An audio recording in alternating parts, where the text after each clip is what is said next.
Praise the Lord. ஆண்டவருடைய நாமத்துக்கு மகிமை உண்டாவதாக. Praise the Lord. Glory be to the name of the Lord. கர்த்தர் இந்த புதிய நாளை நம்முடைய வாழ்க்கையிலே கூட்டி கொடுத்து அவருடைய பரிசுத்த பிரசன்னத்திலே நாம் கூடி வந்து அவருடைய முகத்தை தேட தேவன் நமக்கு பாராட்டின அவருடைய அளவற்ற இரக்கத்திற்காக கிருபைக்காக நான் தேவனுக்கு நன்றி உள்ளவனாக இருக்கிறேன். I'm really grateful to the Lord for His mercies and the grace that He has brought us to His presence to meditate the word of God even today. கர்த்தருடைய பிரசன்னத்திலே இருப்பது எவ்வளவு பெரிய மகிழ்ச்சி. How great joy it is to be in the presence of the Lord. அவருடைய வார்த்தையை காலையிலே கேட்டு தியானிப்பது எவ்வளவு பெரிய மகிழ்ச்சி. And what a great joy to listen to His word and meditate His word early in the morning. காலை வேளையிலே கர்த்தர் நம்மோடு இடைபடுவாராக. May the Lord minister with us this early morning. நாம் ஜெபத்தோடு இந்த காலை தியானத்தை நாம் துவக்கலாம். Let us start this morning devotion with a prayer. Hallelujah. ஆசீர்வதிக்கும் தேவன் உன்னை ஆசீர்வதிப்பாரே.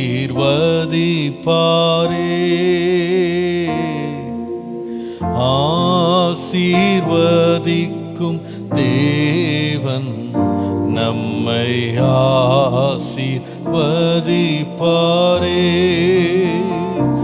துதி ஸ்தோத்திரம் இயேசுநாதா,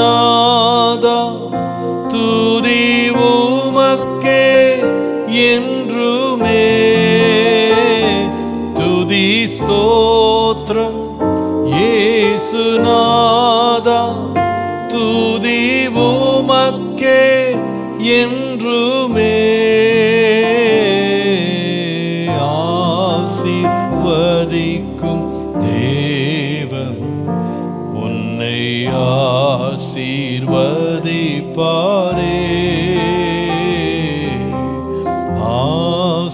ஆசீர்வதிக்கும் தேவன் நம்மை ஆசீர்வதிப்பாரே.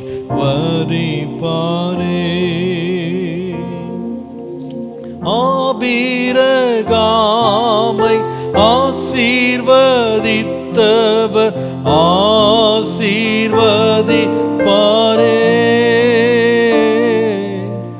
ஈசாக்கை ஆசீர்வதித்த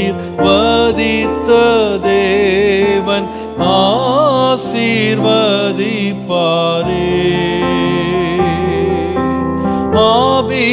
ஆபிரகாமை ஆசீர்வதித்தவர் ஆசீர்வதிப்பாரே.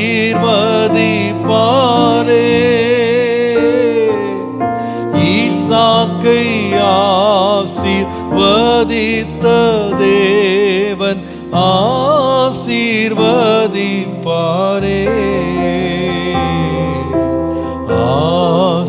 ஆசீர்வதிக்கும் தேவன் உன்னை ஆசீர்வதிப்பாரே.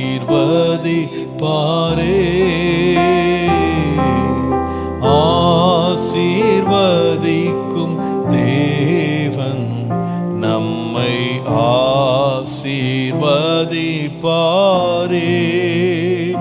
துதி ஸ்தோத்திரம் இயேசுநாதா, துதி உமக்கே என்றுமே. துதி ஸ்தோத்திரம் இயேசுநாதா, துதி உமக்கே என்றுமே. ஆசீர்வதிக்கும் தேவன் உன்னை ஆசீர்வதிப்பாரே.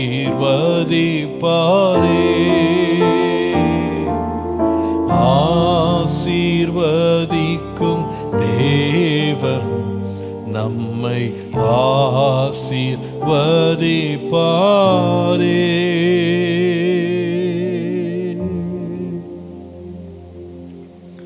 பரிசுத்தமும் இரக்கமும் உள்ள நல்ல பிதாவே, இந்த காலை வேளையிலே உம்முடைய திரு சமூகத்திலே வந்து உம்மை நாங்கள் நோக்கி பார்க்கிறோம். Our holy and merciful Father, in this early morning, however, we come to your presence and seek your face, Lord.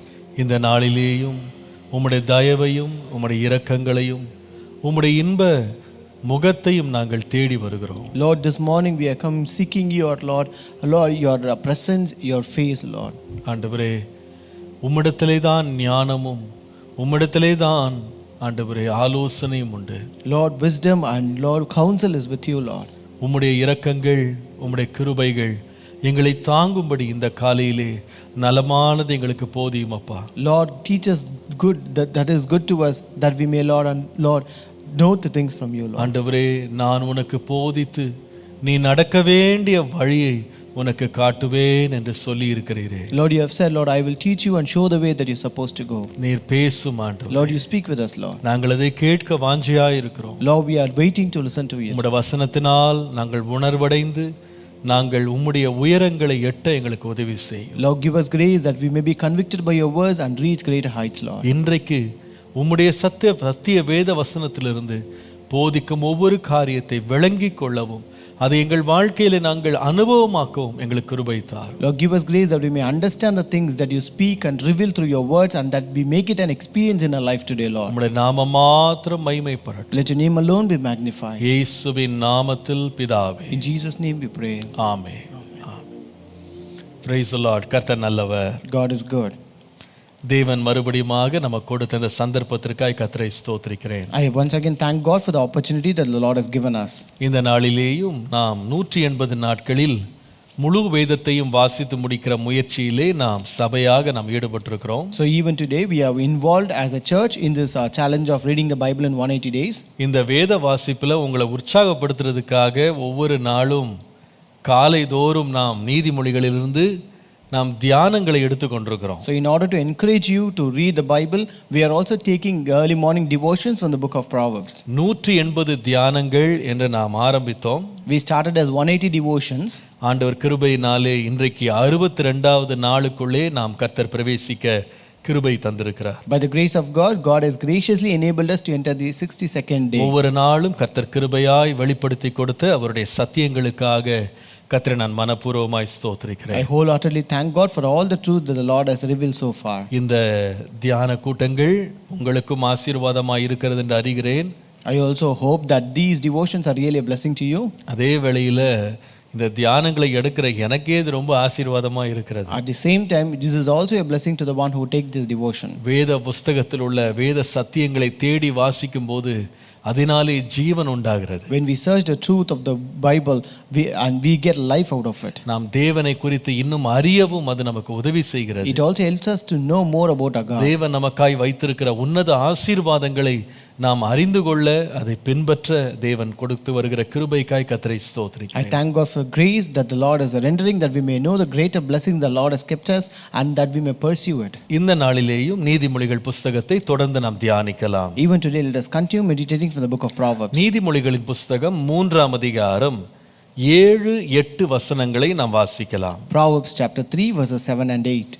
நீ உன்னை ஞானி என்று எண்ணாதே, கர்த்தருக்கு பயந்து தீமையை விட்டு விலகு. அது உன் நபிக்கு ஆரோக்கியமும் உன் எலும்புகளுக்கு ஊனுமாகும். Do not be wise in your own eyes. Fear the Lord and depart from evil. It will be health to your flesh and strength to your bones. ஆண்டவருடைய அளவற்ற கிருபையினாலே இந்த வேத பகுதியை நாம் ஒரு சில நாட்களாக நாம் தொடர்ந்து தியானித்து கொண்டே இருக்கிறோம். By the grace of God, we are continually meditating from the scripture portion. நம்முடைய தேவன் நீதி உள்ளவர். Our God is a righteous God. நம்மை நீதியின் பாதைகளிலே நடத்துகிறவர். He is the one who leads us in righteous ways. அவரை பின்பற்றுகிற ஆடுகளாகிய நாமும் அவருடைய நீதியிலே நடக்கணும் அப்படின்னு அவர் வாஞ்சிக்கிறார். And we as sheep who follow him, he also desires that we should walk in his righteousness. ஒருபோது நாம வழி தப்பி தீமையின் பாதைகளில் போய்விடக் கூடாது என்பது தேவனுடைய பிரியம். And it is also God's delight that we should never stay away from a path of God and move away into the path of evil. வேதம் சொல்லுகிறது, நீ கர்த்தருக்கு பயந்து நீ தீமையை விட்டு விலகு. The Bible says, you fear the Lord and depart from evil. கர்த்தருடைய நாமத்திற்கு மகிமை உண்டாவதாக. Glory be to the name of the Lord. பாருங்க, தேவன் எப்பொழுதெல்லாம் ஒரு கட்டளை, ஒரு கற்பனை, ஒரு பிரமாணம் ஆண்டவர் வைக்கிறாரோ அப்பொழுதெல்லாம் தேவன் அதனோடு சேர்த்து அதற்கான கீழ்ப்படுதலின் ஆசீர்வாதத்தையும் தேவன் கூட தான் சேர்த்து வைக்கிறார். See, whenever the Lord gives a commandment, a rule, or an order, or a law, the Lord also adds the blessings for that obedience. பாருங்க, நம்ம ஒரு நன்மையை பெற வேண்டும் என்று சொல்லி தான் தேவன் ஒரு சட்டத்தையோ அல்லது ஒரு எதிர்பார்ப்பையோ நம்மகிட்ட வைக்கிறார். The Lord is keeping a rule or keeping an expectation towards us that we might be benefited through it.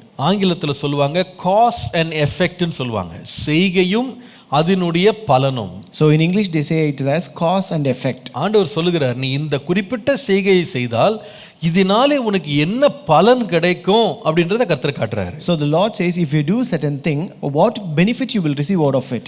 நாம மாத்திரம் தேவன் நமக்காக முன்குறித்து வைத்திருக்கிற பலன் மேல் நாம் நோக்கமாக இருப்போமானால் நம்முடைய வழிகளை தீமையை விட்டு விலக்குவது என்பது நமக்கு கடினமாகவே இருக்காது. If we are much focused upon the predestined reward that the Lord has set up for us, then it will not be a difficult job for us to depart from evil. இந்த வசனத்தை வாசித்து பாருங்க.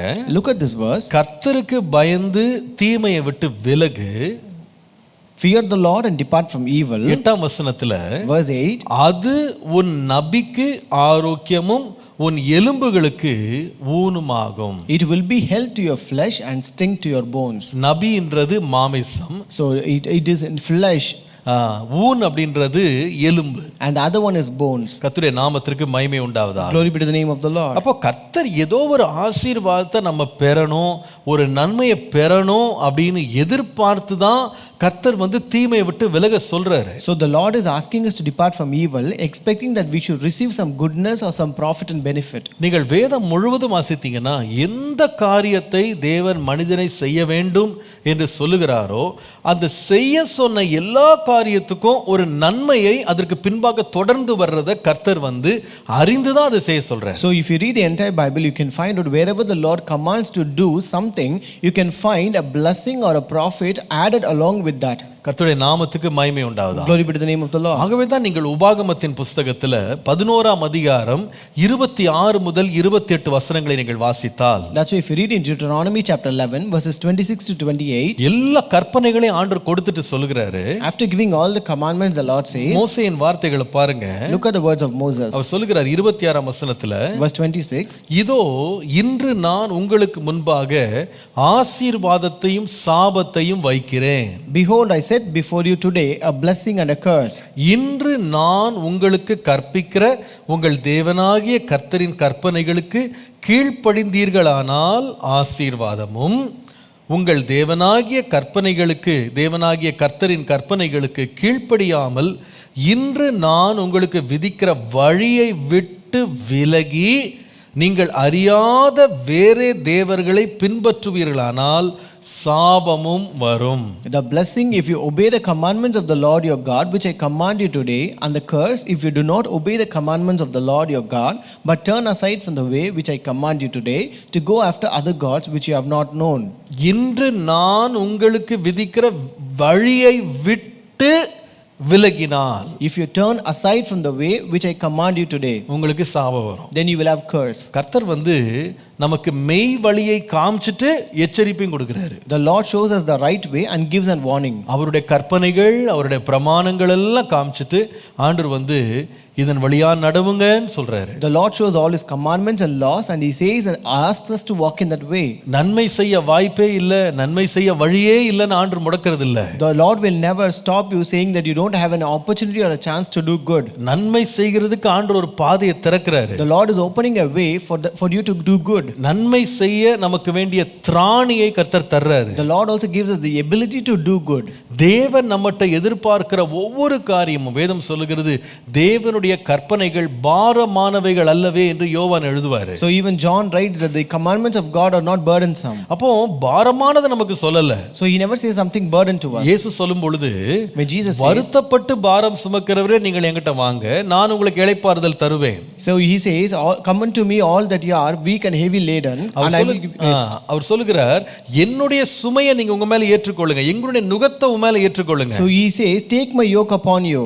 நீங்க உங்களுடைய சொந்த சுமைகள்லாம் நீங்க சுமந்தீங்கன்னா வருத்தம் தான் உங்களுக்கு மிஞ்சும். If you carry your own burdens and own yoke, you will have only sorrow. ஆனால் நீங்க நான் கொடுக்கிறது நீங்க சுமந்தா, but if you carry what I give you, அந்த நுகம் லேசா இருக்கும், அந்த பாரம் லகுவா இருக்கும். so that yoke will be very easy and my burden is very light. கர்த்தருடைய நாமத்துக்கு மகிமை உண்டாவதாக. Glory be to the name of the Lord. கர்த்தருடைய வழிகள் பாரமானதே கிடையாது. So the ways of God are not burdensome. கர்த்தருடைய நாமத்துக்கு மகிமை உண்டாவதாக. Glory be to the name of the Lord. அநேக வேளையில சத்துருவானவன் நமக்கு எப்படி தோற்றத்தை காட்டுவானா, ஐயோ நீ கர்த்தருடைய பாதைகள் நடந்தினா நீ ரொம்ப கஷ்டப்படணும், அது ரொம்ப கஷ்டமான ஒரு காரியம், அதை நான் செய்யவே முடியாதுன்ற மாதிரி அவன் காட்டுவான். So many times this devil will show us the path of God as if it is very difficult that we will not be able to walk in that path at all. ஆனால் அவன் காட்டுகிற தீமையான பாதைகளை செய்யறது ரொம்ப லகுவாக அவன் காட்டுவான். And also he shows his path of evil to be very easy for us to உங்களுக்கு follow. நல்லா தெரியும் அவன் பிசாசானவன் எப்பொழுதுமே வஞ்சிக்கிறவன். So you know very well this Satan is a deceiving one. நான் காட்டுற தீமையில வா உனக்கு வாழ்க்கையை நான் சந்தோஷமா மகிழ்ச்சியா லகுவா உனக்கு மாற்றி தரேன்னு காட்டிட்டு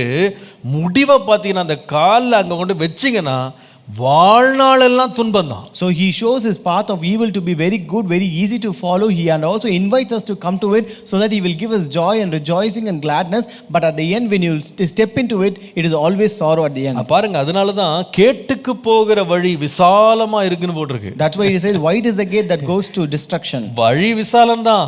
The way is wide. ஆனா அந்த பாதை எங்க போயிட்டு இருக்குன்னா கேட்டுக்கு நேரா போகுது. But the path is leading to destruction. தேவன் காட்டுகிற வழி வந்து நெருக்கமா கண்ணுக்கு தெரியலாம். So the path of God may appear to be very narrow. ஆனா அது எங்க போகுதுன்னா ஜீவனுக்கு நேரா போகுது. But it leads towards life. கர்த்தர் நமக்கு கொடுத்த ஒவ்வொரு பிரமாணங்கள் கற்பனைகள் அவருடைய வழிகள் எல்லாமே தேவன் நமக்கு வைத்திருக்கிற ஆசீர்வாதங்களை சுதந்தரிக்கிறதுக்கு நேரா நம்மளை நடத்துற பாதைன்றதை மறந்துடக்கூடாது. Don't ever forget that all the commandments in the Lord has set are pathways towards the blessing of God. அதனால தான் கர்த்தர் சொல்றாரு நான் உங்களுக்கு வழியை காட்டுறேன்பா.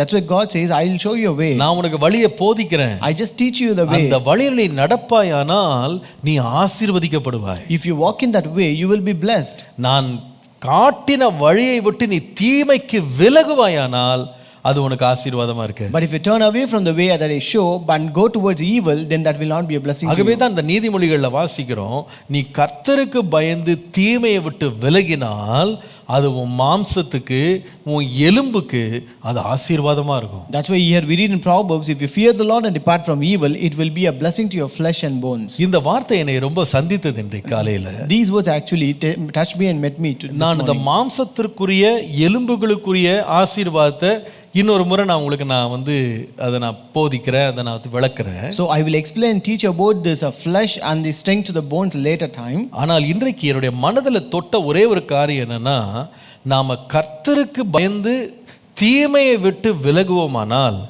தேவன் அதனால் நம்முடைய வாழ்க்கைக்கு பல ஆசீர்வாதங்களை ஆயத்தம் பண்ணி வைத்திருக்கிறார். But one thing that touched my heart is today is that when you fear the Lord and depart from evil, the Lord has prepared great many blessings for us. இன்றைக்கு நாம பல நாட்களாக தீமையை விட்டு எப்படி விலகிறது, தீமையை விட்டு ஏன் விலகணும், தீமை எப்படி இருக்கிறது, இதெல்லாம் நம்ம படிச்சுக்கிட்டு தான் வர்றோம். So for past few days we are just meditating on departing from evil, how to depart from evil, how to identify evil. இதெல்லாம் நம்ம படித்து கொண்டு தான் வர்றோம். We have been learning all these things. ஆனா இன்றைக்கு நம்ம என்ன கற்றுக்கொள்ள போறோம்னா, But today what are we going to learn? தீமையை விட்டு நாம விலகினால் தேவன் நமக்கு கொடுக்க போகும் ஆசீர்வாதங்கள் என்ன? What are the blessings that the Lord will give us for departing from evil? கர்த்தருடைய பரிசுத்த நாமத்திற்கு மகிமை உண்டாவதாக. Glory be to the holy name of God. முதலாவது தேவன் தீமையை விட்டு விலகுறவர்களுக்கு கொடுக்கிற ஆசீர்வாதத்தை யோபுவின் புஸ்தகம் 1ஆம் அதிகாரம் நாம் வாசிக்கலாம். The first blessing for the person who depart from evil you can read from book of Job chapter 1 and verse 1. நீங்கள் 1ஆம் அதிகாரம் 1ஆம் வசனத்தில் யோபுவை குறித்து தேவன் கொடுத்த சாட்சியை பாருங்க. So in Job chapter 1 and verse 1 you can read about the testimony that God gave about Job. ஊத்ஸ் தேசத்தில் யோபு என்னும் பேர் கொண்ட ஒரு மனுஷன் இருந்தான். அந்த மனுஷன் உத்தமனும் சன்மார்க்கனும் தேவனுக்கு பயந்து பொல்லாப்புக்கு விலகுகிறவனுமாய் இருந்தான். There was a man in the land of Uz whose name was Job, and that man was blameless and upright, and the one who feared God and shunned evil. கர்த்தருடைய பரிசுத்த நாமத்திற்கு மகிமை உண்டாவதாக. Glory be to the holy name of God. எல்லா காலத்திலேயும் பொல்லாப்பு இருக்கு. Wickedness existed at all times. எல்லா தேசங்கள்லயும் பொல்லாப்பு இருக்கு. Wickedness exists in every nation. அது ஊத்ஸ்லயும் இருக்கு, அது நம்முடைய ஊர்லயும் இருக்கு. So it was present in the land of Uz and it is also present in our land. ஆனால் அதுல வாழ்ந்த யோபு என்கிற மனிதன் தன்னை சுற்றி இருந்த பொல்லாப்புக்கு விலகுவேன் என்று ஒரு தீர்மானம் எடுத்தான். But this Job who lived in that land of Uz, he took a decision that he will be away from this evil. கர்த்தருடைய நாமத்திற்கு மகிமை உண்டாவதாக. Glory be to the name of the Lord. இப்படி கர்த்தருக்கு பயந்து பொல்லாப்பை விட்டு விலகினவனுக்கு வருகிற ஆசீர்வாதம் என்ன? What is the blessing for this person who feared God and shunned evil? நீங்கள் 8ஆம் வசனம் முதல் 10ஆம் வசனம் வரைக்கும் யோபு 1ஆம் அதிகாரத்துல பாருங்க. If you read Job chapter 1 verse 8 to 10, கர்த்தர் சாத்தானை நோக்கி என் தாசனாகிய யோபின் மேல் கவனம் வைத்தாயோ, உத்தமனும் சன்மார்க்கனும் தேவனுக்கு பயந்து பொல்லாப்புக்கு விலகுகிறவனுமாகிய அவனைப் போல பூமியிலே ஒருவனும் இல்லை என்றார். Then the Lord said to Satan, have you considered my servant Job, that there is none like him on the earth, a blameless and upright man, one who fears God and shuns evil. 9ஆம் வசனம். Verse 9. அதற்கு சாத்தான் கர்த்தருக்கு பிரதியுத்தரமாக, யோபு விருதாவாகவா தேவனுக்கு பயந்து நடக்கிறான்? So Satan answered the Lord and said, does Job fear God for nothing? நீர் அவனையும் அவன் வீட்டையும் அவனுக்கு உண்டான எல்லாவற்றையும் சுற்றி வேலி அடைக்கவில்லையா? Have you not made a hedge around him, around his household and around all that he has on every side? நீர் அவனையும் அவன் வீட்டையும் அவனுக்கு உண்டான எல்லாவற்றையும் சுற்றி வேலி அடைக்கவில்லையா? Have you not made a hedge around him, around his household and around all that he has on every side? பிரியமானவர்களே, My dear ones, கர்த்தருக்கு பயந்து தீமையை விட்டு விலகிறவனுக்கு தேவன் கொடுக்கிற முதலாவது ஆசீர்வாதம் தேவனுடைய பாதுகாப்பு.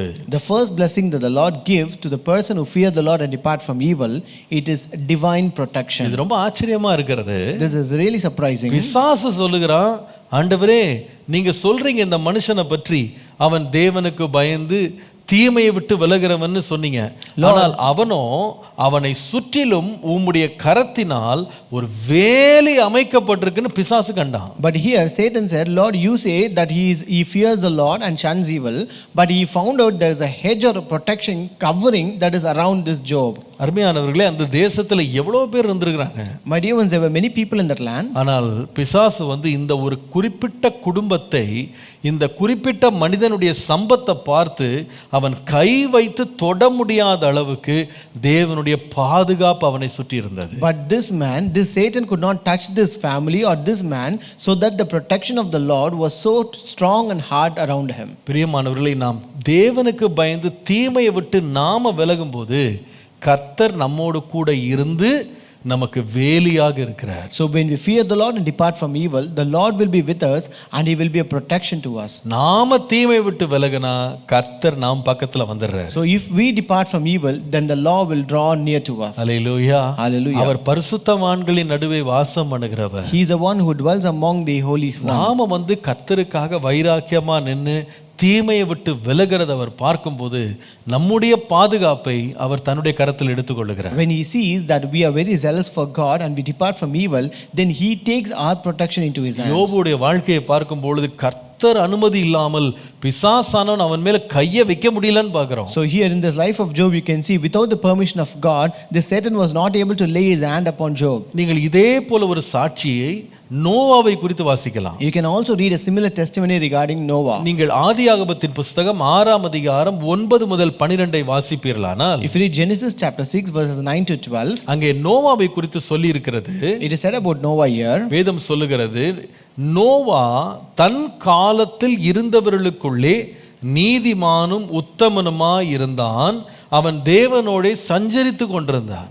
Noah was a just man, perfect in his generations. Noah walked with God. நீங்கள் அந்த சூழ்நிலையை பார்ப்பீங்களானா, When you look at the situation there, அவன் எந்த இடத்துல வந்து அவன் உத்தமனாக தேவனுக்கு முன்பாக நீதிமானாக இருந்தான் என்றால், in what situation was he a just man, perfect and he walked with God? 11ஆம் வசனத்தை வாசிக்கும் போது, If you read verse 11, பூமியானது தேவனுக்கு முன்பாக சீர்கெட்டதா இருந்தது. the earth also was corrupt before God, பூமியானது கொடுமையினால் நிறைந்திருந்தது. and the earth was filled with violence. தேவன் பூமியை பார்த்தார், இதோ அது சீர்கெட்டதா இருந்தது, மாம்சமான யாவரும் பூமியின் மேல் தங்கள் வழியை கெடுத்து கொண்டார்கள். So God looked upon the earth, and indeed it was corrupt, for all the flesh had corrupted their way on the earth. இங்க முக்கியமான வார்த்தை வந்து ஜனங்கள் தெரிந்து கொண்ட வழி. The important word is the path chosen by the people. அவங்க எப்படி உலகம் முழுவதும் என்ன பாதையை தெரிந்து கொண்டதுன்னா, What did the entire world choose? தங்களை கெடுத்து கொள்ளுகிற வழியை தெரிந்து கொண்டது. They chose the path of corruption. அவங்க பூமி முழுவதும் எந்த வழியை தெரிந்து கொண்டதுன்னா, தங்களை சீர்கேட்டுக்கு நடத்துகிற வழியை தெரிந்து கொண்டது. The entire world chose the path that leads them to violence and corruption. பூமி எதை தெரிந்து கொண்டதுன்னா, தங்களை கொடுமையினால் நிரப்புகிற ஒரு பாதைக்கு தங்களை ஒப்பு கொடுத்தது. So the entire world committed committed their way to the path filled with violence. ஆனால் இந்த எல்லாரும் ஒரு வழியில கொடுமைக்கு நேரா, சீர்கேட்டுக்கு நேரா, தங்களை கெடுத்து கொள்ளுகிற வழிகளை தெரிந்து கொண்டிருக்கும் போது, When the entire world chose this path of corruption and the path filled with violence, ஒரே ஒரு மனிதன் இந்த பூமியில கர்த்தருடைய கண்களில் தயவை பெற்றான். அவன் என்ன செய்தான்னா, நீதிமானும் கர்த்தருக்கு முன்பாக உத்தமனுமாய் நிற்கிறான். only one person received favor in the sight of God, and he was a just man, perfect, and walked with God. ஆச்சரியம் என்னன்னா, What is surprising? 13ஆம் வசனம் வருவீர்களானால், If you come to verse 13, ஆண்டவர் நோவாவை பார்த்து சொல்லுகிறார், the Lord said unto Noah, மாம்சமான யாவரின் முடிவும் எனக்கு முன்பாக வந்து விட்டது. the end of all flesh has come before me. அவர்களாலே பூமி கொடுமையினால் நிறைந்தது. The entire earth is filled with violence. நான் அவர்களை பூமியோடு கூட சேர்த்து அழித்து போடுவேன். And behold, I will destroy them with the earth. ஆனால் 14ஆம் வசனத்துல, But in verse 14, எல்லாரையும் அழிச்சு போடுவேன்னு சொன்ன கர்த்தர், the Lord who said that he will destroy everyone, நோவாவை பார்த்து சொன்னார், he said unto Noah, நீ கோப்பேர் மரத்தினால் உனக்கு ஒரு பேழை உண்டாக்கு, அந்த பேழையிலே அறைகளை உண்டு பண்ணி அதை உள்ளும் புறம்பாக கீழ்பூசு. make yourself an ark of gopher wood, make rooms in the ark, and cover it inside and outside with pitch. 17ஆம் வசனம் பாருங்க. Verse 17, வானத்தின் கீழே ஜீவ சுவாசமுள்ள சகல மாம்ச ஜந்துகளையும் அழிக்க நான் பூமியின் மேல் ஜல பிரளயத்தை வரப்பண்ணுவேன். behold, I myself am bringing flood waters on the earth to destroy from under heaven all flesh in which is the breath of life. பூமியில் உள்ள எல்லாம் மாண்டு போகும். Everything that is on the earth shall die. ஆனாலும் உன்னுடனே என் உடன்படிக்கை ஏற்படுத்துவேன். But I will establish my covenant with you. நீயும் உன்னோடே கூட உன் குமாரரும் உன் மனைவியும் உன் குமாரரின் மனைவிகளும் பேழைக்குள் பிரவேசிப்பார்கள். And you shall go into the ark, you, your sons, your wife, and your sons' wives with you. என்ன அருமையா இருக்கு பாருங்க. How beautiful it is. எல்லாரும் கேட்டின் வழியை தெரிந்து கொள்ளும் போது, நீதியின் பாதைக்கு திரும்பின யோபுவின் மேல் கர்த்தருடைய பெரிய பாதுகாப்பின் திட்டம் இருந்தது. So when everyone chose the path of corruption, this Noah who chose this path of just and perfection, the God's protection was upon him. பூமியையும் அதில் உள்ள எல்லாவற்றையும் கர்த்தர் அழித்த போது, இந்த ஒரே மனுஷனுடைய குடும்பத்தை 8 பேரை கர்த்தர் பேழையிலே வைத்து பாதுகாத்தார். So when the Lord destroyed the entire earth and that were present in this earth, but the Lord protected this Noah and his family of 8 members. சொல்லுவேன், நாம் கர்த்தருடைய வழிகளுக்கு நாம் திரும்பி தீமையை விட்டு விலகுவோமானால் கர்த்தருடைய விசேஷித்த ஒரு பாதுகாப்பு நம்ம மேலே இருக்கிறது. So I tell you, when you depart from evil and turn to the path of God, then we will have a divine protection of God upon us. கர்த்தருடைய பரிசுத்த நாமத்திற்கு மகிமை உண்டாவதாக. Glory be to the holy name of God. தேவனுடைய கண்களில் நமக்கு தயவு கிடைக்கிறது. We will receive favor in the sight of God. அவருடைய நித்திய பாதுகாப்புக்குள்ளே கர்த்தர் கொண்டு வருகிறார். The Lord will bring us into his eternal protection. கர்த்தருடைய பரிசுத்த நாமத்திற்கு மகிமை உண்டாவதாக. Glory be to the holy name of God. நீங்கள் பழைய ஏற்பாட்டில் உள்ள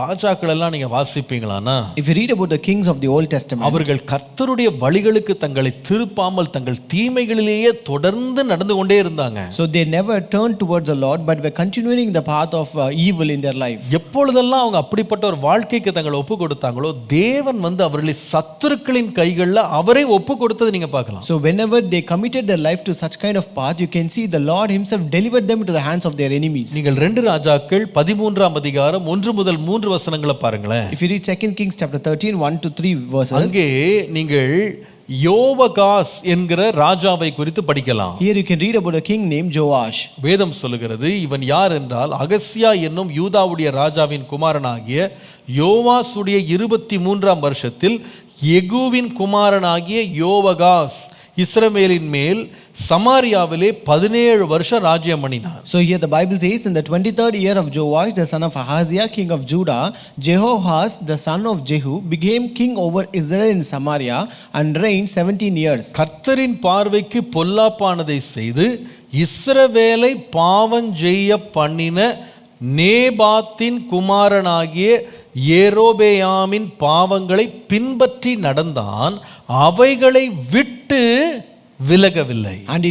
And he did evil in the sight of the Lord and followed the sins of Jeroboam the son of Nebat, who had made Israel sin. He did not depart from them. அப்போ ஆண்டவர் விலகிறதுக்கு ஒரு காலம் கொடுத்திருக்கிறாரு. So it means that the Lord has given a time for him to depart from it. அவனுடைய முற்பிதாவின் பாவங்களை இவன் செய்து கொண்டிருக்கிறான். He was continuing the sins of his forefathers. கர்த்தர் இவன் விலகுவான் அந்த பாதையை விட்டு தீமையை விட்டு விலகுவான் காத்திருக்கிறாரு. The Lord was waiting that he will turn away from this path of evil, and the Lord was waiting for him to do it. ஆனால் இவன் விலகல. But he never departed from there. கர்த்தர் பாருங்க, அவன் விலகாததை கண்டு when the Lord saw that he did not depart from them, மூன்றாம் வசனம் வாசித்தீங்கன்னா verse 3 says, ஆகையால் கர்த்தருக்கு இஸ்ரவேலின் மேல் கோபம் உண்டு, அவர்களை சீரியாவின் ராஜாவாகிய அசகேலின் கையிலும் அசகேலின் குமாரனாகிய பெனாதாத்தின் கையிலும் அந்நாட்களில் எல்லாம் ஒப்பு கொடுத்தார். Then the anger of the Lord was aroused against Israel, and he delivered them into the hand of Asahel king of Syria, and into the hand of Ben-Hadad the son of Asahel all their days. கர்த்தரே ஒப்பு கொடுத்தார். God himself delivered him. ஒரு அந்நியனுடைய கையில ஒரு துஷ்டனுடைய கையில ஒப்பு கொடுத்து வாதிக்கும்படி செய்கிறார். So the Lord himself delivered into the hands of the enemies and to wicked person that they may be tormented. கர்த்தருடைய நாமத்துக்கு மகிமை உண்டாவதாக. Glory be to the name of the Lord. நான் சொல்லுவேன், இது யோவாகாசுடைய வாழ்க்கையில மாத்திரம் கிடையாது. So I tell you, this not only happened in the life of Jehoahaz. நீங்கள் 2 ராஜாக்கள் 15ஆம் அதிகாரம் 8 முதல் 10 வசனங்களுக்கு வருவீர்களானால், if you come to 2 Kings chapter 15 verses 8 to 10, அங்கே யெரொபெயாமின் குமாரனாகிய சக்கரியா என்கிற ராஜாவுடைய வாழ்க்கையிலேயும் இதே போல நடக்கிறது நீங்க பார்க்கலாம். So you can read a similar incident that happened in the life of Zechariah the son of Jeroboam. இவன் இஸ்ரவேலை சமாரியாவிலிருந்து 6 மாதங்கள் அரசாட்சி செய்கிறான். So here he reigned over Israel in Samaria for 6 months. 9ஆம் வசனம் பாருங்க. Verse 9 says, தன் பிதாக்கள் செய்தது போல கர்த்தரின் பார்வைக்கு பொல்லாப்பானதை செய்தான், இஸ்ரவேலை பாவம் செய்ய பண்ணின நேபாத்தின் குமாரனாகிய யெரொபெயாமின் பாவங்களை விட்டு விலகவில்லை. அந்த வார்த்தை ரொம்ப முக்கியம். அவன் அந்த பாவங்களை விட்டு விலகல. and he did evil in the sight of the Lord as his father had done. He did not depart from the sins of Jeroboam the son of Nebat, who had made Israel sin. அதோட விளைவு என்ன? What is the outcome? ரொம்ப வேதனையா இருக்கு. It is really grieving. நீங்க 10ஆம் வசனம் வாசித்தீங்கன்னா, if read verse 10, யாபேசின் குமாரனாகிய சல்லூம் அவனுக்கு விரோதமாய் கட்டுப்பாடு பண்ணி ஜனத்தின் முன்பாக அவனை வெட்டி கொன்று போட்டு அவன் ஸ்தானத்திலே ராஜாவானான். So then Shallum the son of Jabesh conspired against him and struck and killed him in front of the people, and he reigned in his place. கர்த்தருடைய நாமத்துக்கு மகிமை உண்டாவதாக. Glory be to the name of the Lord. நம்ம யோவாகாசை பார்த்தீங்கன்னா சத்ருவை அனுப்பி ஆண்டவர் அவனை மிகுந்த துன்பத்திற்குள்ளாற்றுகிறார். So in the case of Jehoahaz, you can see that the Lord sent his enemies and they tormented him. இங்க சகரியாவை பார்ப்பீங்களானா, Here when you see about Zechariah, இவன் கர்த்தருக்கு முன்பாக தன் வழிகளை திருப்பி தீமையை விட்டு விலக்காததுனால தன்னுடைய நாட்டுக்குள்ளே இருந்து ஒருத்தனை எழுப்பி அவனை கொன்று போட ஆண்டவர் அனுமதி கொடுக்கிறார். since this person did not turn or depart from evil, the Lord rose a person from his own land and made him to conspire against him and killed him. நீங்கள் மறுபடி 2 ராஜாக்கள் 15ஆம் அதிகாரத்துக்கு வருவீங்களானா, If you again come to 2 Kings chapter 15, 23 இருந்து 25 பாருங்க. verses 23 to 25, அங்கே பெக்காயா அப்படின்ற ஒரு ராஜாவை பார்க்கிறோம். here we read about a king named Pekahiah. அவன் இஸ்ரவேலை சமாரியாவிலிருந்து 2 ஆண்டுகள் ஆட்சி செய்கிறான். So he reigned Israel in Samaria for 2 years. 24ஆம் வசனத்துல, verse 24, கர்த்தரின் பார்வைக்கு பொல்லாப்பானதை செய்தான், அவன் இஸ்ரவேலை பாவம் செய்ய பண்ணின நேபாத்தின் குமாரனாகிய யெரொபெயாமின் பாவங்களை விட்டு விலகவில்லை. and he did evil in the sight of the Lord. He did not depart from the sins of Jeroboam the son of Nebat, who had made Israel sin. எப்படி இருக்கு பாருங்க. How it is now. இவனும் விலகல. Even he did not depart. பாவத்தை விட்டு விலகல. He did not depart from the sins. விளைவு என்ன? What is the consequence? 25ஆம் வசனம் பாருங்க. Verse 25. பெக்கா என்னும் அவனுடைய சேர்வைக்காரன் அவனுக்கு விரோதமாக கட்டுப்பாடு பண்ணி கீலேயாத் புத்திரரில் 50 பேரை கூட்டிக் கொண்டு அவனையும் அர்கோபையும் ஆரியேயையும் ராஜாவின் வீடாகிய அரண்மனையிலே சமாரியிலே வெட்டி கொன்று போட்டு அவன் ஸ்தானத்தில் ராஜாவானான். Then Pekah the son of Remaliah, an officer of his, conspired against him and killed him in Samaria in the citadel of the king's house, along with Argob and Ari, and with him were 50 men of Gilead. He killed him and reigned in his place. நான் 3 ராஜாக்களை பற்றி சொன்னேன். I told about 3 kings. சக்கரியாவை பற்றி படிச்சோம். We read about Zechariah. அதே போல நாம யெகோவாஸ் பத்தி படிச்சோம். Next we read about யோவாகாஸ். Jehoahaz. அதே போல பெக்காயாவை பற்றி படிக்கணும். And next we saw about Pekahiah. இந்த மூன்று ராஜாக்களுடைய லைஃபையும் பாத்தீங்கன்னா அவங்க தீமையை விட்டு பொல்லாப்பை விட்டு விலகலன்னு நம்ம பார்க்கிறோம். So all these three kings did not depart from evil and sin. நல்லா கவனிங்க. Listen carefully. நாம ஒவ்வொருவரும் பாவத்திலே நம்ம கருத்தரிக்கப்படுகிறோம். We are all conceived in sin. நாம துர்குணத்துல உருவாகிறோம். And we are all formed in wickedness. நம்ம இள வயதுகளிலே தேவனை அறியாத நாட்கள்ல நம்ம பாவத்துல விழுந்துறோம் என்பது உண்மை. And it is true that we fall into sin in our young age. ஆனால் தேவன் தம்முடைய இரக்கத்தை கொண்டு நம்மோடு பேசுகிறார், நமக்கு சத்தியத்தை வெளிப்படுத்துகிறார். But the Lord speaks to us out of his mercy and he reveals the truth to us. அவருடைய பிரியம் என்னன்னா நாம துன்மார்க்கத்தை விட்டு விலகணும்ன்ற தேவனுடைய பிரியம். So God's delight is that we should depart from evil and wickedness. ஆனால் ஒரு மனுஷன் எத்தனை முறை கடிந்து கொள்ளப்பட்டாலும் அவன் துன்மார்க்கத்தை விட்டு விலக மாட்டேன் நிக்கும்போது, but when a person, no matter how many times he is being warned, but he refused to turn away from evil, அதிலே துணிகரம் கொண்டு அவன் தொடர்ந்து இருக்கும்போது, so when he dare to continue to that sin, கர்த்தர் வந்து அவன் மேல் உள்ள பாதுகாப்பை எடுத்து விடுகிறார். the Lord will remove his protection from that person. அவனை தீங்குக்கு ஒப்பு கொடுக்கிறார். The Lord commits him to evil. அதனால தான் சங்கீதம் 37:27 முதல் 28 வசனங்களை வாசிக்கும்போது, that's why if you read Psalm 37 verses 27 and 28, தீமையை விட்டு விலகி நன்மை செய், depart from evil and do good, என்றென்றைக்கும் நிலைத்திருப்பாய், and dwell forevermore. கர்த்தர் நியாயத்தை விரும்புகிறவர், அவர் தமது பரிசுத்தவான்களை கைவிடுவதில்லை. For the Lord loves justice and does not forsake his saints. அவர்கள் என்றைக்கும் காக்கப்படுவார்கள், துன்மார்க்கருடைய சந்ததியோ அறுப்புண்டு போகும். They are preserved forever, but the descendants of the wicked shall be cut off. தீமையை விட்டு விலகு, depart from evil, நன்மை செய், do good, என்றென்றைக்கும் நிலைத்திருப்பாய், and dwell forevermore. ஆம் பிரியமானவர்களே, Yes, dear ones of நீ God. கர்த்தருக்கு பயந்து தீமையை விட்டு விலகு என்று கர்த்தர் ஏன் சொன்னார்னா அதுல ஒரு ஆசீர்வாதம் இருக்கு. So why did the Lord say fear the Lord and depart from evil? Is because there's a blessing in that. தீமையை விட்டு விலகிறவர்களுக்கு தேவன் கொடுக்கிற முதலாவது ஆசீர்வாதம் அவருடைய பாதுகாப்பு. The first blessing that the Lord gives to the one who depart from evil is his divine protection. இரண்டாவது தேவன் வந்து தீமையை விட்டு விலகிறவர்களுக்கு கொடுக்கிற இன்னொரு முக்கியமான ஆசீர்வாதம், The second important blessing the Lord gives to the one who depart from evil. 1 பேதுரு 3:10 முதல் 11 வசனங்களை பாருங்க. 1 Peter chapter 3 verses 10 to 11. ஜீவனை விரும்பி நல்ல நாட்களை காண வேண்டும் என்றிருக்கிறவன் பொல்லாப்புக்கு தன் நாவையும் கபடத்துக்கு தன் உதடுகளையும் விலக்கி காத்து பொல்லாப்பை விட்டு நீங்கி நன்மை செய்து சமாதானத்தை தேடி அதை பின்தொடர கடவன். For he would love life and seek good days, let him refrain his tongue from evil and his lips from speaking deceit. Let him turn away from evil and do good. Let him seek peace and pursue it. கர்த்தருடைய பரிசுத்த நாமத்துக்கு மகிமை உண்டாவதாக. Glory be to the holy name of God. நாம தீமையை விட்டு விலகும் போது முதலாவது தேவன் கொடுக்கிற ஆசீர்வாதம் அவருடைய பாதுகாப்பு என்று பார்த்தோம். So when we depart from evil, the first blessing that the Lord gives is his divine protection. இரண்டாவது தேவன் தீமையை விட்டு விலகுறவர்களுக்கு கொடுக்கிற ஆசீர்வாதம் வந்து அவருடைய நன்மை அல்லது அவருடைய பராமரிப்பு.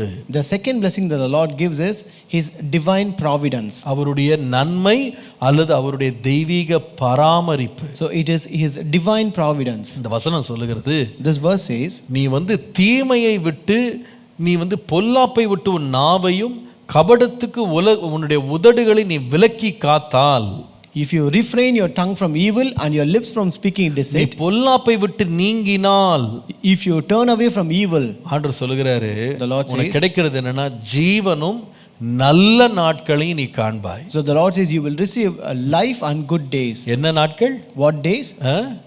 நல்ல நாட்கள், Good days.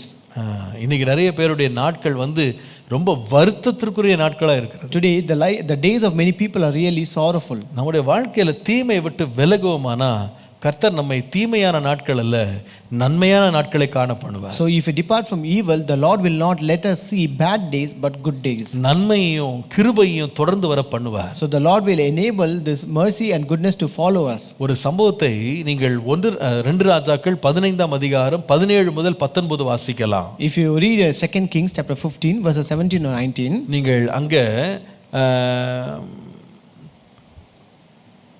மேனாகேம் அப்படின்ற ஒரு இஸ்ரவேலின் ராஜாவை பற்றி படிக்கலாம். So here you can read about a king of Israel named Menahem. இவன் இஸ்ரவேலின் மேல் சமாரியாவிலே 10 வருஷம் ராஜ்யபாரம் பண்ணினான். So he reigned over Israel in Samaria for 10 years. 17ஆம் வசனத்தினுடைய கடைசி பகுதி சொல்கிறது, The last part of verse 17 says, அவன் தன் நாட்களில் எல்லாம் கர்த்தரின் பார்வைக்கு பொல்லாப்பானதை செய்தான்.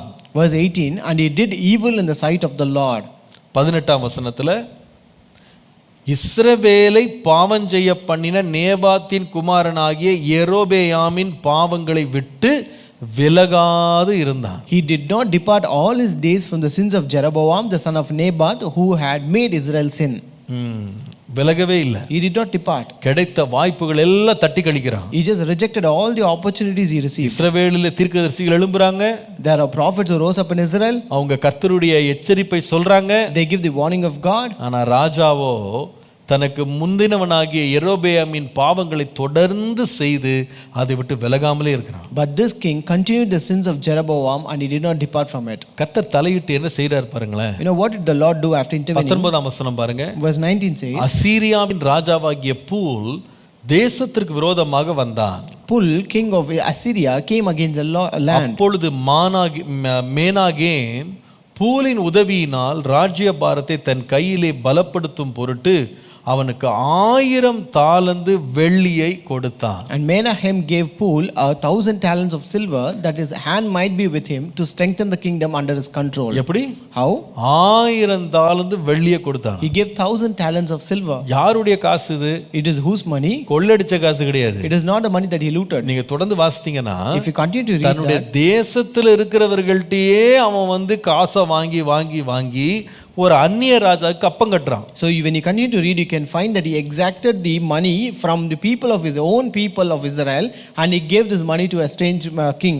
பாருங்க, ஆண்டவர் இது ஆசீர்வாதமா அவங்களுக்கு கொடுக்கல. The Lord did not give this as a blessing to him. அவன் இன்னொருவனை சேவிக்கும்படி, ஒரு அந்நியனை சேவிக்கும்படி தன்னுடைய தேசத்தின் மக்களினுடைய உழைப்பின் சம்பத்தை கொண்டு போய் ஒரு அந்நியன்ட்ட போய் கட்டுறான். So the Lord made him to serve another foreign king or a strange king, and he made the king to exact the money of the labor of his own people and give it the entire possession to the other king. கர்த்தருடைய ஆசீர்வாதம் அவன் மேல இல்ல பாருங்க. The blessing of the Lord was not upon him. அவன் நல்ல நாட்களை அவன் காணல. He did not see his good days. அவன் தன்னை பலப்படுத்தணும்னா தான் அறியாத ஒரு அந்நியன்ட்ட போய் கப்பம் கட்டிக்கிட்டு இருக்கான். So he was giving money to the other king to strengthen himself. ஏன்பா உனக்கு இந்த நிலைமை? So why is this situation? ஏன் இப்படி உன் வாழ்க்கையில பொல்லாப்பின் நாட்கள்? Why such kind of bad days in your life? ஏன் உன் வாழ்க்கையில ஜீவனுடைய பரிபூரணம் உன் வாழ்க்கையில இல்ல? Why there is no perfection of life found in your life? வேதம் சொல்லுகிறது, The Bible says, தன்னுடைய தகப்பனுடைய பாவங்களை விட்டு, துன்மார்க்கத்தை விட்டு அவன் விலகவே இல்லை. he did not depart from the evil and sins and wickedness of his father. கர்த்தர் நம்மோடு பேசுறாரு. Today the Lord is speaking with us. நம்முடைய வழிகள் கர்த்தருக்கு பிரியமாய் இருக்குமானால், If our paths are pleasing to God, நான் நிச்சயமாய் நம்புறேன் தேவனுடைய ஜீவனும் அவருடைய பராமரிப்பும் நம்முடைய வாழ்க்கையின் மேல் இருக்கும். I surely believe that the life of God and his good days and his divine providence will be upon us. நம்முடைய வழிகள் கர்த்தருக்கு பிரியமாய் இருக்குமானால், If our paths are pleasing to God, நாம் தீமை விட்டு விலகுவோமானால், if we depart from evil, நம்முடைய சத்துருக்களும் நம்மோடு சமாதானமாய் இருக்கும்படி கர்த்தர் உதவி செய்வார். the Lord will help that even our enemies will come for a peace treaty with us. Hallelujah. Hallelujah. அப்போ ரெண்டாவது ஒரு நன்மை இருக்கு. கர்த்தருடைய வழிகளுக்கு நாம தீமை விட்டு விலகி வரும்போது ரெண்டாவது நன்மை. So the second blessing when we depart from evil, தேவனுடைய நன்மையும் பராமரிப்பும், divine providence. கடைசியாக At last, நாம தீமையை விட்டு விலகும் போது தேவன் கொடுக்கிற மூன்றாவது ஆசீர்வாதம் என்ன? so what is the third blessing when we depart from evil? எரேமியாவின் புஸ்தகம் 26ஆம் அதிகாரம் 2 முதல் 3 வசனங்கள். Jeremiah chapter 26 verses 2 and 3. எரேமியா 26 2 முதல் 3. Jeremiah chapter 26 verses 2 and 3. கர்த்தருடைய ஆலயத்தின் பிரகாரத்தில் நின்று கொண்டு கர்த்தருடைய ஆலயத்தில் பணி வருகிற யூதாவுடைய பட்டணங்களின் குடிகள் அனைவருக்கும் சொல்லும்படி நான் உனக்கு கற்பித்த எல்லா வார்த்தைகளையும் அவர்களுக்கு சொல்லு, ஒரு வார்த்தையும் குறைத்து போடாது என்று கர்த்தர் சொல்லுகிறார். 3ஆம் வசனத்தை முக்கியமாக கவனிங்க. அவர்கள் செய்கைகளுடைய பொல்லாப்பின் நிமித்தம் நான் அவர்களுக்கு செய்ய நினைக்கிற தீங்குக்கு நாம் மனஸ்தாபப்படத்தக்கதாக ஒருவேளை அவர்கள் கேட்டு அவர் தம் பொல்லாத வழியை விட்டு திரும்புவார்கள். Verse 3, perhaps everyone will listen and turn from his evil way, that I may relent concerning the calamity which I purpose to bring on them because of the evil of their doings. என்னுடைய ஜனங்கள் என்னுடைய எச்சரிப்பை கேட்டு அவங்க பொல்லாத வழிகள், அவங்க தீமையை விட்டு அவங்க விலக அவங்க தீர்மானம் எடுத்தாங்கன்னா, So if my people listen to my words of warning, and if they decide or purpose to turn away from their path of evil, நான் அவர்களுக்கு செய்யணும்னு நினைச்ச தீமையை விட்டு நானும் விலகுவேன். so I will also relent and turn away from the evil that I purpose to bring on them. நான் அவர்களுக்கு செய்யணும்னு நினைச்ச தீங்குக்காக நான் மனஸ்தாபப்படுவேன். I will relent for the evil that I actually purpose to bring upon them. மூன்றாவது ஆசீர்வாதம் என்ன? What is the third blessing? தேவனுடைய மன்னிப்பு. It is divine pardon. தேவனுடைய மன்னிப்பு. Divine pardon. கர்த்தருடைய நாமத்திற்கு மகிமை உண்டாவதாக. Glory be to the name of the Lord. ஏன் ஆண்டவர் தீமையை விட்டு விலகுன்னு சொல்றார் அப்படின்னா, So why does the Lord says depart from evil? ஒரு மனுஷன் தீமையில இருக்கிற வரைக்கும் தேவனுடைய கோபாக்கினைக்கு அவன் ஆளாகிறான். So until a person is in evil, he is worthy, he deserves the wrath of God. ஆனால் அவன் என்றைக்கு தீமையை விட்டு விலகணும்னு தீர்மானம் பண்ணிட்டானோ, கர்த்தர் என்ன பண்றாருன்னா, தான் செய்ய நினைத்த தீமை நின்று மனஸ்தாபப்பட்டு அந்த ஜனங்களை விட்டு தன்னுடைய கோபத்தை விலக்கவும் அவரும் தீர்மானிக்கிறார். By the moment when he decides to turn away from his evil, the Lord will also relent and also turn away his evil that he wants to bring upon them. இதற்கு ஒரு நல்ல உதாரணத்தை யோனாவின் புத்தகத்தில் வாசிக்கலாம். So a good example is found in the book of Jonah. யோனாவின் புத்தகம் 1ஆம் அதிகாரம் முதல் 2 வசனங்களை பாருங்க. Jonah chapter 1 first 2 verses.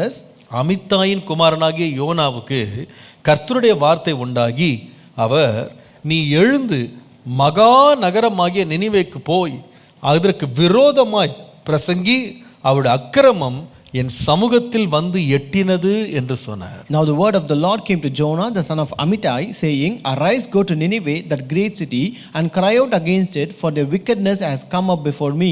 கர்த்தருடைய பரிசுத்த நாமத்திற்கு மகிமை உண்டாவதாக. Glory be to the holy name of God. யோனா 3ஆம் அதிகாரம் 4ஆம் வசனம் வாசித்தீங்கன்னா, If you read Jonah chapter 3 and verse 4, யோனா நகரத்தில் பிரவேசித்து ஒரு நாள் பிரயாணம் பண்ணி இன்னும் 40 நாள் உண்டு, அப்பொழுது நினிவே கவிழ்க்கப்பட்டு போகும் என்று கூறினார். And Jonah began to enter the city on the first day's walk. Then he cried out and said, Yet 40 days and Nineveh shall be overthrown. இதுல முக்கியமான சத்தியங்கள் வெளிப்படுது பாருங்க. So there are important truths that are revealed here. முதலாவது, ஒரு தேசமோ ஒரு ஜனமோ ஒரு ராஜாவோ தனிப்பட்ட நபரோ அவன் பொல்லாப்பின் பாதையிலே நடந்து தீமையை விட்டு விலகாம இருக்கிறது தேவனுக்கு பிரியம் கிடையாது. First, it is not pleasing for God if there is a single person or a nation or a king or people who would walk in the way of evil and who did not depart from the way of wickedness. கர்த்தர் அதை கவனிக்கிறாரு. The Lord is noting all them. ஒவ்வொரு மனுஷனும் மனம் திரும்பணும்னு விரும்புறாரு. The Lord wants every person to repent. நல்லா கவனிங்க.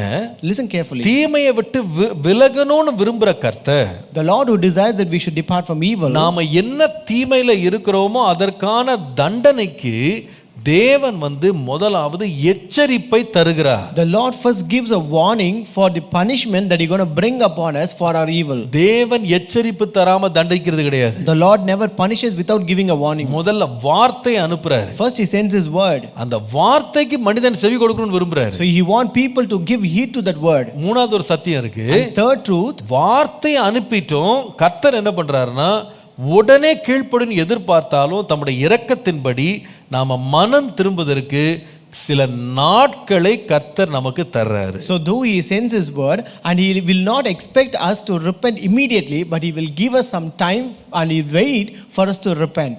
ஆண்டவர் உடனே தான் கீழ்ப்படின்னு விரும்புறாரு. He always desires that we want to obey immediately. But He gives time. ஆனா அவர் ஒரு லாங் ரோப் அவர் தர்றாரு. But He gives a long rope. கர்த்தருடைய நாமத்துக்கு மகிமை உண்டாவதாக. Glory be to the name of the Lord. நினிவேக்கு பார்த்தீங்கன்னா 40 நாள். So to Nineveh it was 40 days. 40 நாள் டைம் கொடுக்கிறேன்.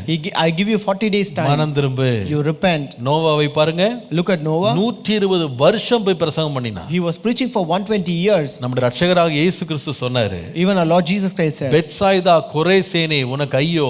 Woe to you Bethsaida and Chorazin. உன்னில் செய்யப்பட்ட பலத்த செய்கைகள் தீருவிலும் சீதோனிலும் செய்யப்பட்டிருந்தா எப்பொழுதும் அவங்க மனம் திருப்பி இருப்பாங்க. If the mighty works that were being done in you being done in Tyre and Sidon, they would have repented long back. அப்போ ஒவ்வொன்றுக்கும் ஒரு டைம் கொடுக்கிறாரு. So the Lord gives a time for everyone. Time கொடுக்காம ஆண்டவர் தண்டிக்கிறதே கிடையாது. The Lord will never punish without giving time. நீங்க எகிப்தை பாருங்க. Look at Egypt. ஆண்டவர் அங்கே மோசேயின் மூலமாய் 10 வாதைகளை அனுப்பி அவனுக்கு டைம் கொடுக்கிறாரு. The Lord sent 10 plagues through Moses and gave them time. நீ மனம் திரும்பு. You repent. நீ மனம் திரும்பு. You repent. உள்ள இருக்கிற ஆட்கள் சொல்றாங்க.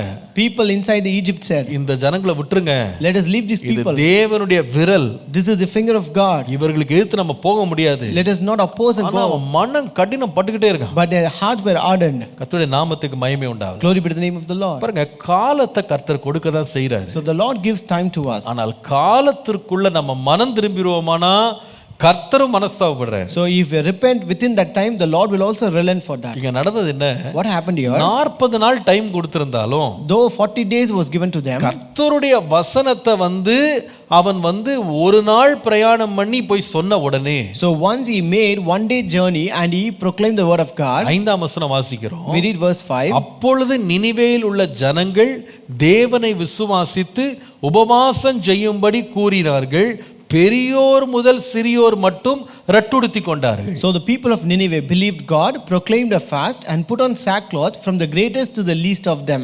அவன் 6ஆம் வசனத்துல அந்த செய்தி நினிவேயின் ராஜாவு கெட்டின போது அவன் சிங்காசனத்தை விட்டு எழுந்து தன் உடுத்தி இருந்த உடுப்பை கழற்றி போட்டு ரட்டை உடுத்தி கொண்டு எழுந்து தன் ரட்டை உடுத்தி கொண்டு சாம்பலிலே உட்கார்ந்தான். Verse 6 says, then word came to the king of Nineveh, and he arose from his throne and laid aside his robe, covered himself with a sackcloth and sat in ashes.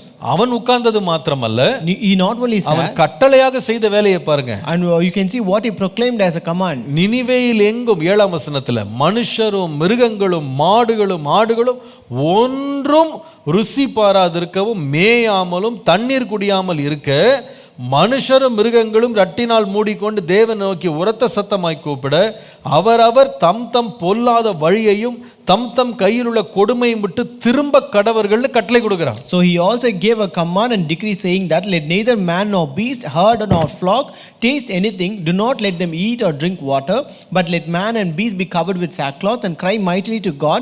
Yes, let everyone turn from his evil way and from the violence that is in his hands. ஒவ்வொருவனும் மனம் திரும்பணும். Everyone should repent. ஒவ்வொருவனும் திரும்பணும். Everyone should turn. ராஜா கட்டளை கொடுக்கிறார்.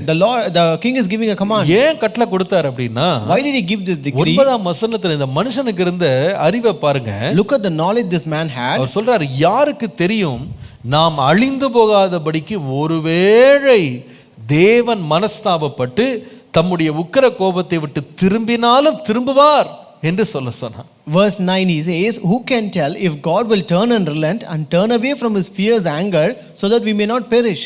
பாருங்க, இவனுக்கு வேதத்தின் சத்தியங்கள் முழுசா தெரியாது. So he doesn't know the truth of this Bible fully. தேவன் உண்மையா மனஸ்தாபப்படுவாரு, மனம் திரும்பிடுவாரு, செய்ய நினைத்த துன்பத்திலிருந்து தேவன் மனதை மாற்றுவார் நமக்கு தெரியல. He is not aware that the Lord will relent and turn away from his wrath, and the Lord will stop doing the harm to them. இஸ்ரவேலுக்கு கொடுக்கப்பட்ட பிரமாணங்கள் சத்தியங்கள் வேதம் அவர்களுக்கு கொடுக்கப்படல. So the law, the decree and the commandment that was given to Israel was not given to these people. ஆனா அவனுக்கு உள் மனதுல ஒரு உணர்வு இருக்கு. But he had a conviction in his heart. நாம தீமையின் வழியை விட்டு விலகினா ஒருவேளை கடவுளும் என்ன பண்ணுவார்னா தன்னுடைய மனதை ஒரு மாற்றுவாரு. If we turn from the path of wickedness, then the Lord will also relent and turn his heart. அவனுக்கு ஒரு அறிவு இருந்தது பாருங்க. He had a knowledge. நான் மனம் திரும்பினால், என் வழிகளிலிருந்து நான் மாறினால், if I repent and turn from my ways, ஒருவேளை தேவன் என்னை மன்னிப்பார் அப்படின்னு அவன் நினைத்தான். So he thought maybe God may forgive me. அதனால தானும் தன்னுடைய ஜனத்தாரும் மிருக ஜீவன்கள் கூட அவங்க ரட்டுடுத்தி சாம்பல்ல உட்கார்ந்து கர்த்தருக்கு முன்பாக தங்களை தாழ்த்தி பொல்லாத வழிகளை விட்டு திரும்பினாங்க. So therefore he and his people, even beasts and animals and flock, they covered themselves with sackcloth and sat in ashes, and they repented. அது நடந்தது என்ன? And what happened? 10ஆம் வசனம் பாருங்க. Verse 10 says, அவர்கள் தங்கள் பொல்லாத வழியை விட்டு திரும்பினார்கள் என்று தேவன் அவருடைய கிரியைகளை பார்த்து தாம் அவர்களுக்கு செய்வேன் என்று சொல்லி இருந்த தீங்கை குறித்து மனஸ்தாபப்பட்டு அதை செய்யாதிருந்தார். Then God saw their works, that they turned from their evil way, and God relented from the disaster that he had said he would bring upon them, and he did not do it. கர்த்தருடைய நாமத்திற்கு மகிமை உண்டாவதாக. Glory be to the holy name of God. ஆண்டவர் நமக்கு மன்னிப்பை ஆயத்தம் பண்றார். The Lord is preparing pardon to us. எப்போ? When? தீமையை விட்டு நீ விலகும்போது. When you depart from evil. தீமையை விட்டு விலகிறத நம்முடைய கிரியைகள்ல காண்பிக்கணும். We should show in our works that we depart from evil. நினிவேயை குறித்து கர்த்தர் அந்த சாட்சியை சொன்னார். The Lord gave this testimony regarding Nineveh. தீமையை விட்டு விலகிட்டாங்கன்னு சொல்லி அவருடைய கிரியைகளை நான் பார்த்தேன். So I saw in their works that they departed from evil. அதனால் நானும் நான் செய்யணும்னு நினைச்சிருந்த பொல்லாப்புல இருந்து நானும் மனம் திரும்புறேன். So therefore I will also relent from the disaster that I purpose to do upon them. எசேக்கியேல் 18 அதிகாரம் 27 வசனத்தை நீங்கள் வாசிப்பீர்களானால், If you read Ezekiel chapter 18 and verse 27, துன்மார்க்கன் தான் செய்த துன்மார்க்கத்தை விட்டு விலகி நியாயத்தையும் நீதியையும் செய்வானே ஆகில் அவன் தன் ஆத்துமாவை பிழைக்க பண்ணுவான். again when a wicked man turns away from the wickedness which he committed and does what is lawful and right, he preserves himself alive. 28 வசனம், Verse 28, அவன் எச்சரிப்படைந்து தான் செய்த எல்லா மீறுதல்களையும் விட்டு திரும்புகிறபடியினாலே அவன் பிழைக்கவே பிழைப்பான், அவன் சாவதில்லை. because he considers and turns away from all the transgressions which he committed, he shall surely live, he shall not die. 32 வசனத்தை பாருங்க. Verse 32, மனம் திரும்புங்கள், அப்பொழுது பிழைப்பீர்கள். repent and you shall live. சாகிறவனுடைய சாவை நான் விரும்புகிறதில்லை என்று கர்த்தராகிய ஆண்டவர் சொல்லுகிறார். For I have no pleasure in the death of one who dies, says the Lord God. மனம் திரும்புங்கள், அப்பொழுது பிழைப்பீர்கள். Therefore turn and live. எவ்வளவு நல்ல தேவன் நம்முடைய தேவன். How good is our God? நாம இருதயத்துல மாத்திரம் மனம் திரும்புகிறோமானா, If you repent and relent in our heart, நம்முடைய தீமையான வழிகளை விட்டு திரும்புவோமானா, if we turn away from our evil ways, நிச்சயமாகவே கர்த்தர் நம்ம மேல இரக்கமுள்ளவராய் இருந்து நம்மை மன்னிக்கிற தேவனாய் இருக்கிறார். surely the Lord will be merciful upon us and he will pardon us. என் நாமம் தரிக்கப்பட்ட என் ஜனங்கள் தங்களை தாழ்த்தி தங்கள் பொல்லாத வழிகளை விட்டு திரும்பி என் முகத்தை தேடி என்னை நோக்கி ஜெபம் பண்ணினா, நான் என்ன செய்வேன்னா அவருடைய பாவங்களை அவர்களுக்கு மன்னித்து நான் அவர்களுடைய தேசத்துக்கு ஷேமத்தை கட்டளையிடுவேன். My people who are called on my name, if they humble themselves and if they turn away from the evil ways, then I will be merciful upon them and bring prosperity upon them. நான் பரலோகத்திலிருந்து அவருடைய சத்தத்தை நான் கேட்பேன். I will listen to their voice from heaven. நான் அவருடைய தேசத்துக்கு நான் ஷேமத்தை கட்டளையிடுவேன். So I will command prosperity to their land. இன்றைக்கு ஆண்டவர் நம்முடைய தேவன் மனதுருகுகிற ஒரு தேவன். Today our God is a merciful God. இன்றைக்கு காலையில் ஆண்டவரே தீமையை விட்டு விலகிறதுக்கு எனக்கு கிருபை தாரும். Lord, this morning give me grace to turn away from evil. ஆண்டவர் சும்மா சொல்லல தீமையை விட்டு விலகிரு தீமையை விட்டு விலகிறேன்னு. The Lord just like that, he did not say just depart from evil. ஆண்டவர் சொல்லுகிறாரு நீ தீமையை விட்டு விலக வேண்டுமானால், He says if you want to depart from evil, நானும் என்ன செய்வேன்னா ஆசீர்வதிப்பேன். I will also bless you. 3 ஆசீர்வாதங்களை கர்த்தருக்கு பயந்து தீமையை விட்டு விலகிறவர்களுக்கு கொடுக்கிறார். The Lord gives 3 blessings to the one who depart from evil. முதலாவது கர்த்தர் தம்முடைய பாதுகாப்பை தீமையை விட்டு விலகிறவனுக்கு தருகிறார். First, the Lord gives his divine protection to the one who depart from evil. இரண்டாவது, second, தேவன் தீமையை விட்டு விலகிறவனுக்கு நன்மையையும் நல்ல நாட்களையும் தருகிறார். second, the Lord gives divine providence to the one who depart from evil. மூன்றாவது, தீமையை விட்டு விலகிறவனுக்கு தேவன் தம்முடைய மன்னிப்பை தேவன் தருகிறார். Third, the Lord gives divine pardon to the one who departs from evil. கர்த்தர் நமக்காய் வைத்திருக்கிற ஆசீர்வாதங்களை சுதந்தரித்துக் கொள்ள, ஆண்டவரே நான் எப்பொழுதும் தீமையை நான் செய்ய மாட்டேன்னு சொல்ல மாட்டேன், செய்யலாம்.